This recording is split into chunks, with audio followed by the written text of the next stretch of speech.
Dual stage लगाते हैं, ठीक है। अब आपने वैक्यूम पंप लिया है, वैक्यूम करना क्यों जरूरी है उसको समझ लेते हैं। आपने प्रेशर दिया, क्यों? लिक्विड में चार्ज करेंगे हम, ठीक है। और जो आपकी R410 गैस होती है तो 32 है, हम तो R32 रेफ्रिजरेंट चार्ज करें बस जो, तो अभी ये लगभग गया है क्या 50 PSI। अब फिर से दोबारा से गैस डालिए, करिए चार्ज।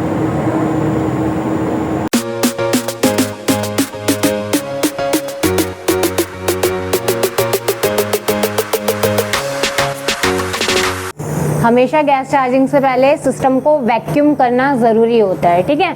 और वैक्यूम करने के लिए आपको वैक्यूम पंप लेना है। वैक्यूम पंप चाहे सिंगल स्टेज का हो, डुअल स्टेज का हो, कोई सा भी ले सकते हैं। डोमेस्टिक वाला एसी अगर कर रहे हो, जो घर में एसी यूज़ होता है, उसमें सिंगल स्टेज वैक्यूम पंप भी ले सकते हो। कमर्शियली में सिंगल स्टेज वाला काम नहीं करते, हमारा डुअल स्टेज लगाते हैं, ठीक है। अब आपने वैक्यूम पंप लिया है, वैक्यूम करना क्यों ज़रूरी है उसको समझ लेते हैं। आपने प्रेशर दिया था, वो पुराना प्रेशर जो आपने उड़ाया, निकाल दिया, बाहर निकाला, तो आपके अकॉर्डिंगली आपने प्रेशर निकाल दिया है सिस्टम के अंदर से, बट एक्चुअल में उसमें एटमॉस्फेरिक प्रेशर है, और अगर एटमॉस्फेरिक प्रेशर है तो उसमें नमी है, तो उस नमी को निकालना बहुत ज़रूरी है। अगर नमी को नहीं निकालोगे और डायरेक्टली गैस चार्ज कर देंगे आप, तो क्या होगा, सिस्टम चौक हो जाएगा जा करके। क्यों हो जाएगा? नमी के साथ ऑयल मिलेगा, ऑयल के साथ आपका गैस यानी रेफ्रिजरेंट मिलेगा, तो वो केमिकल रिएक्शन करता है, और जब केमिकल रिएक्शन करता है तो वो एक कीचड़ टाइप का रूप ले लेता है, और कैपिलरी बारीक होती है ना, तो उसको जाके वहाँ से क्या कर देता है, ब्लॉक कर देता है, और ब्लॉकेज कर देगा। ब्लॉकेज मतलब चौकिंग है सिस्टम में, और सिस्टम चौक होने की कंडीशन में क्या होगा, सिस्टम के अंदर अगर गैस भी है तो भी कूलिंग नहीं करेगा। तो हमेशा जब भी गैस चार्ज करना है तो उससे पहले वैक्यूम करना ही करना है। वैक्यूम कितना देर करना है? मिनिमम, अगर आपके पास टाइम नहीं है तो मिनिमम एटलीस्ट उसको आधा घंटा वैक्यूम करना ही करना है, और टाइम है तो बेटर है 45 मिनट या 1 घंटा करिए। जितना ज़्यादा देर वैक्यूम करेंगे सिस्टम के लिए उतना ज़्यादा बेटर है। तो अभी हम क्या है, वैक्यूम पंप से लगाएंगे। अब देख सकते हैं चार्जिंग लाइन वगैरह कैसे लगानी है उसको समझेंगे। सबसे पहले कंपाउंड गेज लिया है मैंने, 800 PSI वाला कंपाउंड गेज लिया है, आप चाहे तो 500 PSI वाला भी ले सकते हैं, ठीक है। तो यहाँ पे मैंने कंपाउंड गेज लिया जिसकी क्या है, मेन पोर्ट की चार्जिंग लाइन को क्या किया है मैंने, सिस्टम से लगाया है, और साइड वाली को अभी हम किससे लगा रहे हैं, वैक्यूम पंप से। क्लियर है? तो इसी तरीके से लगाना है। तो अभी वैक्यूम पंप से लगाएंगे हम, चार्जिंग लाइन को लगा दीजिए और वैक्यूम पंप को स्टार्ट करेंगे। निडल देख सकते हैं यहाँ पे किस पे है, अभी 0 पे है। जब वैक्यूम करोगे तो ये क्या होगी, माइनस में जाएगी, -30 इंच HG आना चाहिए। ये तुरंत ही दिखा देगी, अभी चालू करोगे तुरंत ही कुछ ही सेकंड में क्या हो जाएगा, ये माइनस में चली जाएगी। बट एक्चुअल में वो क्या होता है, वैक्यूम नहीं माना जाता है। तो प्रॉपर वैक्यूम कितना देर करना है, आधा घंटा मिनिमम। कर दो चालू, वहाँ से चालू करिए। तो सबसे पहले गेज से बंद करेंगे, और उसके बाद फिर अपना वैक्यूम पंप बंद करने के बाद चार्जिंग लाइन को कहाँ लगाएंगे, रेफ्रिजरेंट के सिलेंडर से लगाएंगे, और उसके बाद प्रोसेस दिखाएंगे। अब वैक्यूम पंप की ये जो साइड वाली चार्जिंग लाइन थी जो वैक्यूम पंप पे लगाई थी, अब किसको लगानी है, सिलेंडर पे लगानी है, ठीक है। अब चार्जिंग लाइन लगाने के बाद रिंच से हम क्या करेंगे, सिलेंडर को खोलेंगे। हाँ, खोल दीजिए, ये हो गई बस ठीक है, हो गया। अब सिलेंडर खोलने के बाद क्या करना है, गेज से डायरेक्टली चार्जिंग करना स्टार्ट नहीं करना है। क्या करना है, सबसे पहले तो सिलेंडर को उल्टा पकड़ लीजिए, उल्टा करिए। ऐसा क्यों, लिक्विड में चार्ज करेंगे हम, ठीक है। और जो आपकी R410 गैस होती है, तो 32 है, हम तो R32 रेफ्रिजरेंट चार्ज कर रहे हैं, बस जो R410 गैस होती है ना, वो क्या होती है, वो मिक्सचर होता है 2 गैसों का। तो मिक्सचर जो गैस होती है उनको कभी भी इस तरीके से क्या वेपर फॉर्म में चार्ज नहीं करना चाहिए, क्योंकि जो हल्की गैस होती है वो ऊपर उड़ जाएगी और जो भारी है वो नीचे ही रह जाएगी। तो इस तरीके से उल्टा करने से क्या होती है, दोनों मिक्स होकर के इक्वल अमाउंट में जाती है। तो अभी बट ये R32 तो मिक्सचर नहीं है, बट तरीका यही होता है कि लिक्विड में गैस को सिलेंडर को टेढ़ा करके ही चार्ज करना चाहिए। तो अभी तो वैक्यूम में है। अब क्या करेंगे, अब डायरेक्टली गेज से नहीं खोलना है। क्यों? क्योंकि अब जब आपने अपनी वैक्यूम पंप की जो चार्जिंग लाइन थी उसको जब निकाला और सिलेंडर से लगाया, तो क्या हुआ, इतनी देर में एयर जो थी चार्जिंग लाइन में आ गई, यहाँ तक आ गई है। तो उस चार्जिंग लाइन की एयर को निकालना बहुत ज़रूरी है। तो उसके लिए हम क्या करेंगे, एयर पर्स करेंगे, हल्का सा लूज करेंगे, गैस एयर निकलेगी, और गैस जैसे निकले ना तो बंद कर देना है।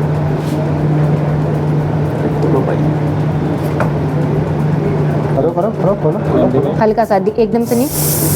बस बस ज़्यादा हो गया। ये करना ज़रूरी था, एयर पर्सिंग करना ज़रूरी था, नहीं करते और डायरेक्टली गैस चार्ज करते। ऑयल चढ़ जाता है। हाँ नहीं, वैक्यूम करने का क्या मतलब है, फिर कोई फ़ायदा नहीं है, क्योंकि नमी तो चली गई, तो आप वैक्यूम करने का कोई फ़ायदा नहीं रह जाता है। तो इसलिए हमेशा एयर पर ज़रूर करना है। अब हम गैस को खोलेंगे और थोड़ा सा खोल करके थोड़े अमाउंट में ऑफ कंडीशन में डालेंगे, ठीक है। इस प्रोसेस को बोलेंगे वैक्यूम ब्रेक करना, ठीक है। गई, बंद करो। हो गई है खोलने के लिए। करूँ मैं? बंद करिए। ये ऑफ कंडीशन है, अभी सिस्टम ऑफ की कंडीशन में हम क्या थोड़ी सी रेफ्रिजरेंट को क्या करेंगे, ऑफ कंडीशन में ही डाल देंगे। आप चाहे तो अगर गैस बाय वेट डाल रहे हैं, यानी कि तोल करके, हमेशा आपके एसी के ऊपर क्या होता है, मेंशन होता है कि कितने ग्राम गैस डलेगी या कितने केजी गैस डलेगी, ठीक है। 1 केजी डलेगी या 850 ग्राम डलेगी या 750 ग्राम डलेगी, जो भी XYZ है यूनिट के अकॉर्डिंगली वो लिखा हुआ रहता है उस पर। अगर ऐसा है तो आप तोल करके डालिए, सबसे ज़्यादा अच्छा बेटर तरीका है तोल करके गैस को उतने अमाउंट में डाल दीजिए।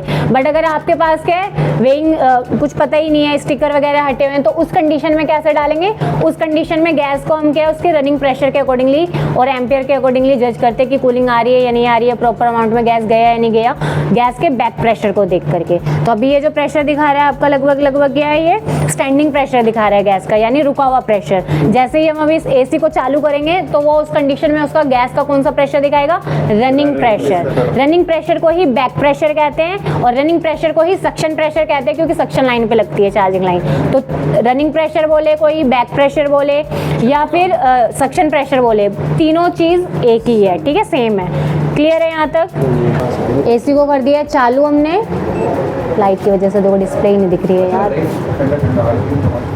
डिस्प्ले नहीं दिख रही। चलो लाइट की वजह से क्या है, वो दिख नहीं रही डिस्प्ले हमारा, जो जितना भी टेम्परेचर दिखा रहा है। बट यहाँ देख सकते हैं एम्पियर कितना अभी स्टार्ट हुआ है, ये 0.2 एम्पियर ले रहा है। क्यों? क्योंकि अभी सिर्फ क्या हुआ है, यहाँ देख सकते हैं ब्लोअर स्टार्ट हो गया है और स्विंग स्टार्ट हुआ है, ठीक है।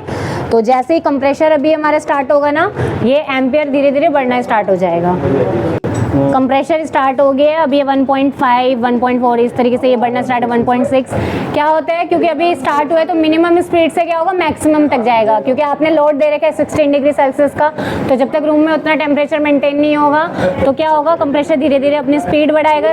वेरिएबल कंप्रेशर है, इन्वर्टर स्प्लिट AC मैंने जब पढ़ाया था तो उसमें खासियत बताई थी आप लोगों को कि इसका कंप्रेशर की खासियत क्या है, ये अपनी स्पीड को क्या करता है, घटाता बढ़ाता है। तो अब जब बढ़ेगा तो एम्पियर भी क्या बढ़ेगा, बढ़ेगा। लोड ले रहा है तो यानी वो अपनी हाईएस्ट स्पीड पे जाने की कोशिश करेगा। तो यहाँ पे ये क्या है, एम्पियर धीरे धीरे बढ़ना स्टार्ट करेगा। तो अभी तो इतना ही गया है 2, 1.9, 2, ठीक है, इतना ही हो रहा है। वहाँ चल करके अभी हम क्या देखेंगे, गैस का रनिंग प्रेशर देखेंगे और उसके अकॉर्डिंगली फिर गैस को चार्ज करेंगे। और फिर जब पूरा लोड हो जाएगा, प्रॉपर लोड में कंप्रेशर चलेगा, तो यहाँ प्रॉपर एम्पियर भी देखेंगे कि मैक्सिमम एम्पियर कितना गया है, ठीक है।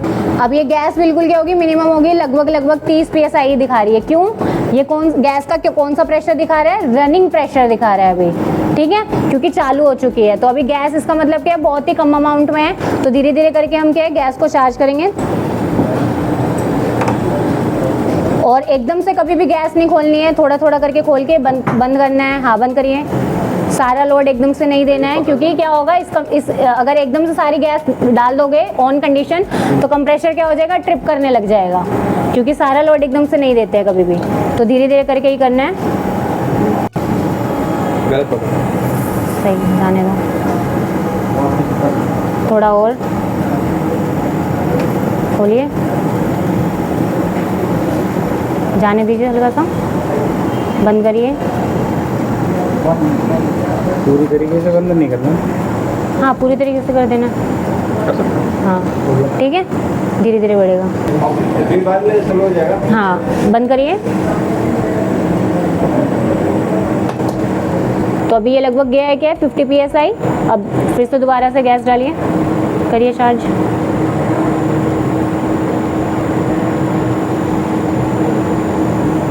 बंद करिए।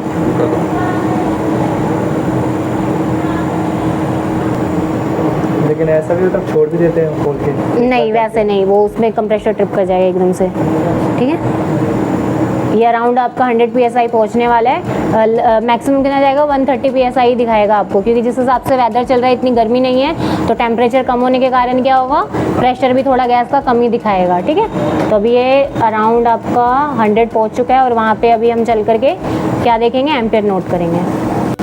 3.9 एम्पियर यानी अराउंड 4 एम्पियर चला गया है। मैक्सिमम अभी देखते हैं कितना जाएगा, क्योंकि गैस पूरी नहीं हुई है प्रॉपर तरीके से, बट यहाँ देखोगे तो थोड़ी बहुत कूलिंग आ रही है। ठीक है, 4 एम्पियर हो गया है, ये लगभग पहुँचने ही वाला है। 120 है, थोड़ी सी और डालो।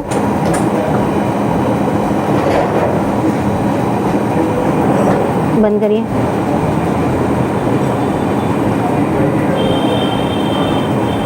हल्की सी अब और, ये खोल के फिर बंद करना तब जाएगा। हाँ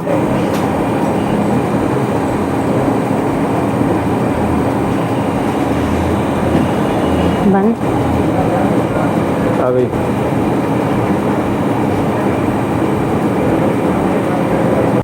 वन 150 PSI कर दीजिए।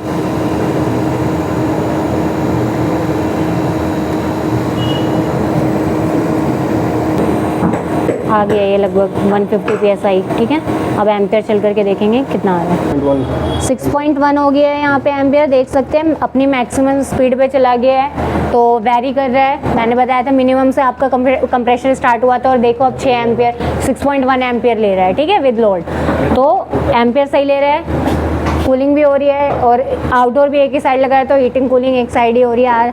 ठीक है, इस तरीके से तो थोड़ा बहुत उसका भी फ़र्क पड़ रहा है वैसे तो, क्योंकि प्रैक्टिस करने के लिए हम कहीं लगा नहीं सकते थे, इसलिए वहाँ रखा था। बट पूरी गैस का पूरा प्रेशर दिखा रहा है, लाइनें टच करके देखिए वो बिल्कुल परफेक्ट आ रहा है और एम्पियर भी पूरा प्रॉपर ले रहा है विद लोड, तो इसका मतलब गैस चार्ज हो गई है हमारी। सक्शन और डिस्चार्ज ऐसा नहीं है कि दोनों वॉल पे कहीं भी आइस आ रही है। आइस आकर स्टार्टिंग में आती है जब आप गैस चार्ज करते हो, उसके बाद मेल्ट हो जानी चाहिए। अगर कंटिन्यूसली आ रही है तो फिर दिक्कत है। ठीक है, तो वैसे नहीं आनी चाहिए। 17 डिग्री सेल्सियस आ रहा है, 18-17। ठीक है, ग्रिल टेम्परेचर देख सकते हैं, डिग्री सेल्सियस पे मेज़र कर दिया क्लैम मीटर को, और उसके बाद अभी हम क्या है टेम्परेचर मेज़र कर रहे हैं, तो यहाँ देख सकते हैं आपका ग्रिल टेम्परेचर भी सही आ रहा है, बिल्कुल ब्लर हो रही है स्क्रीन। ठीक है, आप अपनी साइड की चार्जिंग लाइन हटा सकते हैं। ठीक है, क्योंकि सिलेंडर हमने बंद कर ही लिया है। हाँ, ये हटा करके रख दीजिए और प्रेशर देखिए पूरा प्रॉपर आ रहा है। ठीक है, और एम्पियर और टेम्परेचर भी मैंने बता दिया था चेक करके। हाँ, तो इस तरीके से गैस चार्ज करते हैं। नेक्स्ट वीडियो जो हम बनाएंगे तो वो पम्प डाउन की होगी बहुत जल्द। ये था कि किस तरीके से आप स्प्लिट एसी के अंदर R32 रेफ्रिजरेंट की गैस चार्ज कैसे करेंगे।